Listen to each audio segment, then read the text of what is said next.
शर्जील इमाम की जहर बुझी सोच का नमूना आपको थोड़ा सा दिखाते हैं, फिर इस पर डिटेल में बात करेंगे आगे।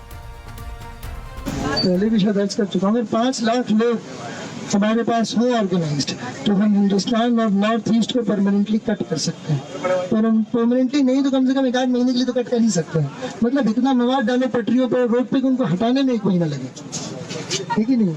यहाँ एयरफोर्स से असम को काटना हमारी जिम्मेदारी है। असम और इंडिया कट के अलग हो जाए फौज के लिए, और जितने भी जो भी यहाँ से सप्लाई जा रहा है बंद करो। और वो बंद कर सकते हैं क्योंकि चिकन नेक्स्ट मुसलमानों का है, वो जो इलाका है मुस्लिम नई चीजें हैं। जैसे बीजेपी को फुल मेजोरिटी मिली तो कश्मीर का मसला आया, ट्रिपल तलाक का मसला आया, अयोध्या बाबरी का मसला आया, और अब जो है सीएए एनआरसी का मसला है, और अब सीएए। इत्मीनान रख लें कि हमला मुसलमानों पर, ठीक है, इस बात को पहले इत्मीनान कर लेंगे कि हमला संविधान पे नहीं है। संविधान तो बदलता रहता है, तो इसी को संविधान बना देंगे। आप क्या कीजिएगा, क्या कर लीजिएगा? कोर्ट ने क्या किया बाबरी मस्जिद के साथ, आपको पता है ना? कोर्ट ने कश्मीर में क्या किया, आपको पता है? इस चीज को याद रखें कि अभी बहुत अर्जेंट मामला है, बहुत अर्जेंट मामला है। हमारे पास 4 हफ्ते 28 दिन है अगला जो हियरिंग है।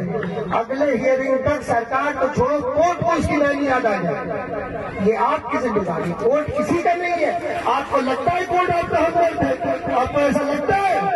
बताइए भाई, ये फ्लाईओवर गिरे जरा, पूरी दुनिया को खबर हो, समझ रहे हैं ना?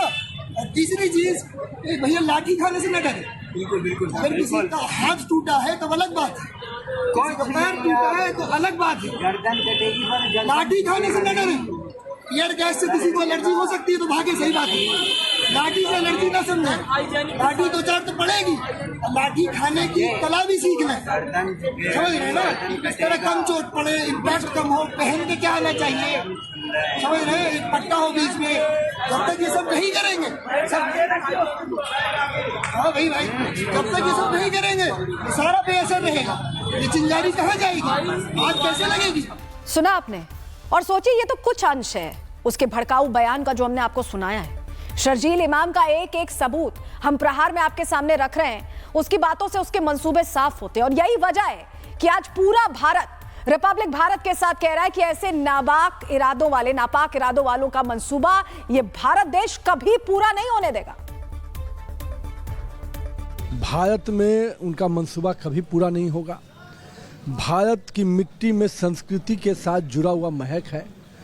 ये जो लोग भी भारत को बांटना चाहते हैं, काटना चाहते हैं, ऐसे कई लोग आए अन्य अन्य देशों से, वो भारत से हार कर ही गए हैं। अब ऐसे मंसूबों को भी हम हराएंगे, और उनको स्पष्ट होना चाहिए कि देश के प्रधानमंत्री नरेंद्र मोदी जी हैं। ऐसे लोगों को निश्चित रूप से उसकी सही जगह और सही सजा देने के लिए जाने जाते हैं। और देखिए, इन सबके बीच आज एक सवाल तो यह भी है कि इन देशद्रोहियों को, इन आतंकियों को कवर फायर देने वाला गैंग आज चुप क्यों है? कहां छिपकर बैठा है ये गैंग जो अब तक ऐसे देशद्रोहियों को पैम्पर करता रहा है, उनका बचाव करता रहा है? आज कहां हैं ये लोग? ये सवाल सिर्फ हम नहीं बल्कि आज देश के कोने कोने से उठाए जा रहे हैं।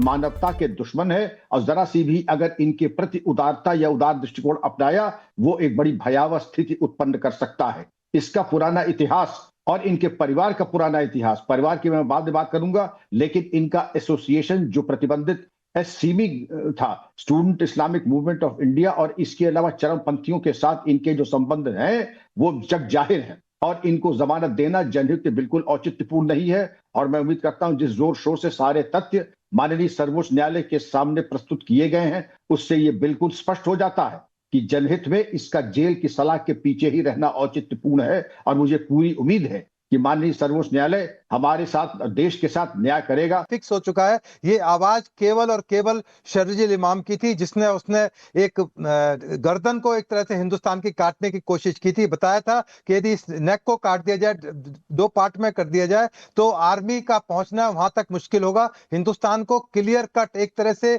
सेडिशन की, राजद्रोह की एक डेफिनेशन के अंदर क्लियर कट तौर पर आता है। इसलिए 2005 से ये जेल के अंदर है, और सुप्रीम कोर्ट के अंदर जो मामला विचाराधीन है उसमें उसमें जरूर इस बात को कंसीडर किया जाएगा कि ये जो वीडियोस हैं ये कोई एडिटेड नहीं है, ये बिल्कुल जेन्युइन वीडियोस हैं। और इसके पहले भी इसका जो प्रीवियस कंडक्ट है या इसके जो और टुकड़े टुकड़े गैंग के सदस्य हैं उनका कंडक्ट भी बताया जाएगा, किस तरह से ये कनेक्टेड था, किस तरह से जेएनयू के अंदर ये गैंग ऑपरेट करते थे। शर्जील इमाम का जो वीडियो सबूत आज हम आपको दिखा रहे हैं, ये वीडियो सबूत आज सुप्रीम कोर्ट में भी पेश किया गया, जहां दिल्ली पुलिस ने कोर्ट में कहा कि पढ़े लिखे लोग पेशा छोड़ राष्ट्र विरोधी काम में लगे हुए हैं। ये एक ट्रेंड सा बन गया है और समझिए कि यही वो ट्रेंड है जिसका फॉलोवर शर्जील इमाम भी था। शर्जील वीडियो में चिकन नेक को बंद करने की बात कह रहा है। इसका मतलब क्या है, ग्राफिक्स के जरिए आपको बताते हैं जरा। सिलीगुड़ी कॉरिडोर को चिकन नेक कहा जाता है क्योंकि बहुत पतला सा है और ऐसे में से चिकन नेक कहा जाता है। इस चिकन नेक के माध्यम से नॉर्थ इंडिया हिंदुस्तान के मेनलैंड से जुड़ा हुआ है। इस गलियारे की लंबाई 21 से 24 किलोमीटर है। इसमें भूटान, म्यांमार, बांग्लादेश और चीन जैसे देशों की सीमाएं जुड़ती हैं। यहीं से भारत में घुसपैठ सबसे ज्यादा होती है और इसी को बंद करने के लिए शर्जील इमाम अपने वीडियो में कह रहा है।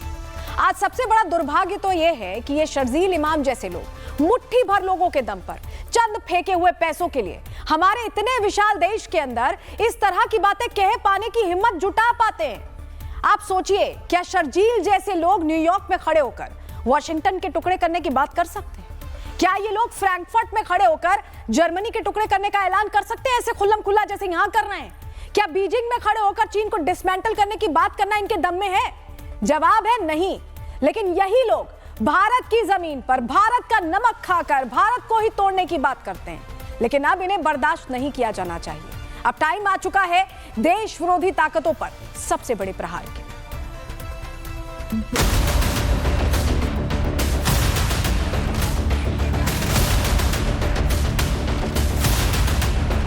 जेएनयू का पूर्व छात्र और इस वक्त जेल में बंद टुकड़े टुकड़े गैंग का पोस्टर बॉय शर्जील इमाम एक बार फिर चर्चा में है। वजह है रिपब्लिक भारत के हाथ लगा वो एक्सक्लूसिव वीडियो जिसमें शर्जील देश के टुकड़े करने की साजिश रच रहा है। ये दिल्ली है भाई, ये फ्लाईओवर गिरे जरा पूरी दुनिया को खबर हो, समझ रहे हैं ना। और तीसरी चीज, एक भैया लाठी खाने से न डरे। बिल्कुल बिल्कुल अगर किसी का हाथ टूटा है तो अलग बात है, कोई का पैर टूटा है तो अलग बात है। गर्दन कटेगी पर लाठी खाने से न डरे। ईयर गैस से किसी को एलर्जी हो सकती है तो भागे, सही बात है। लाठी से एलर्जी ना समझे, लाठी दो चार तो पड़ेगी, लाठी खाने की कला भी सीख लें, समझ रहे हैं ना। इस तरह कम चोट पड़े, इम्पैक्ट कम हो, पहन के क्या आना चाहिए।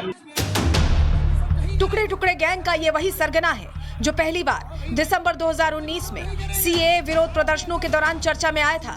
उसके भड़काऊ भाषणों के वीडियो जमकर वायरल हुए थे। उसने ये भाषण दिल्ली के जामिया और अलीगढ़ मुस्लिम विश्वविद्यालय में दिए थे। शर्जील इमाम के भाषणों का मेन एजेंडा असम और पूर्वोत्तर राज्यों को भारत से अलग करना था। इमाम ने चिकन नेक को जाम करने की योजना बताई थी। ये गलियारा पूर्वोत्तर को बाकी भारत से जोड़ता है। पहले भी शायद अर्ज कर चुका हूँ, 5 लाख लोग हमारे पास हो ऑर्गेनाइज्ड तो हम हिंदुस्तान और नॉर्थ ईस्ट को परमानेंटली कट कर सकते हैं। पर हम परमानेंटली नहीं तो कम से कम 1 आध महीने के लिए तो कट कर ही सकते हैं। मतलब इतना मवाद डालो पटरियों पर, रोड पे, उनको हटाने में 1 महीना लगे, ठीक ही नहीं। जाए एयरफोर्स से, आसाम को काटना हमारी जिम्मेदारी है। आसाम और इंडिया कट के अलग हो जाए फौज के लिए, और जितने भी जो भी यहाँ से सप्लाई जा रहा है बंद करो। और वो बंद कर सकते हैं क्योंकि चिकन नेक्स्ट मुसलमानों का है। वो जो शर्जील इमाम का ये बयान देश की अखंडता पर सीधा हमला नहीं तो और क्या है। शर्जील की जमानत के लिए आंसू बहाने वाली लॉबी क्या रिपब्लिक भारत पर बार बार प्ले की जा रही इस वीडियो को देखकर ये कह सकती है कि शर्जील देशद्रोही नहीं है? इस पे इत्मीनान रख लें कि हमला मुसलमानों पर, ठीक है। इस बात पे पहले इत्मीनान कर लेंगे कि हमला संविधान पे नहीं है। संविधान तो बदलता रहता है, कल को इसी को संविधान बना देंगे। आप क्या कीजिएगा, क्या कर लीजिएगा। कोर्ट ने क्या किया बाबरी मस्जिद के साथ आपको पता है ना। कोर्ट ने कश्मीर में क्या किया आपको पता है। इस चीज को याद रखें कि अभी बहुत अर्जेंट मामला है, बहुत अर्जेंट मामला है। हमारे पास 4 हफ्ते 28 दिन है अगला जो हियरिंग है। अगले हियरिंग तक सरकार को छोड़ो, कोर्ट को इसकी नानी याद आ जाए। शर्जील इमाम के खिलाफ दिल्ली, यूपी, असम, अरुणाचल और मणिपुर समेत कई राज्यों में एफआईआर दर्ज हुई थी। शर्जील इमाम को जनवरी 2020 में बिहार के जहानाबाद से गिरफ्तार किया गया था। उस पर राजद्रोह, सांप्रदायिक विद्वेष फैलाने और यूएपीए की धारा 13 के तहत आरोप लगे थे। सरकार ने शर्जील इमाम के बयान को राष्ट्रीय सुरक्षा के लिए खतरा बताया, तो वहीं शर्जील ने सफाई दी थी कि उसका मकसद सिर्फ विरोध दर्ज कराना था, हिंसा भड़काना नहीं। लेकिन सवाल उठता है कि क्या देश के टुकड़े करने की साजिश रचना देशद्रोह है या सिर्फ फ्रीडम ऑफ एक्सप्रेशन? क्या देश में दंगा करवाने की साजिश करना किसी तरह से विरोध का पैमाना हो सकता है? क्या मुसलमानों को भड़काकर राज्य के खिलाफ हिंसा फैलाना किसी तरह से विरोध की श्रेणी में दर्ज किया जा सकता है? सवाल कई है, लेकिन जवाब एक है कि कोई भी हिंदुस्तानी शर्जील इमाम की इन बातों को सिर्फ और सिर्फ देश विरोधी बोली ही मान सकता है। और शर्जील की बोली में जिहाद की वो बू आती है जो आतंकवाद के लिए खाद पानी का काम करती है। Bureau report, Republic Bharat.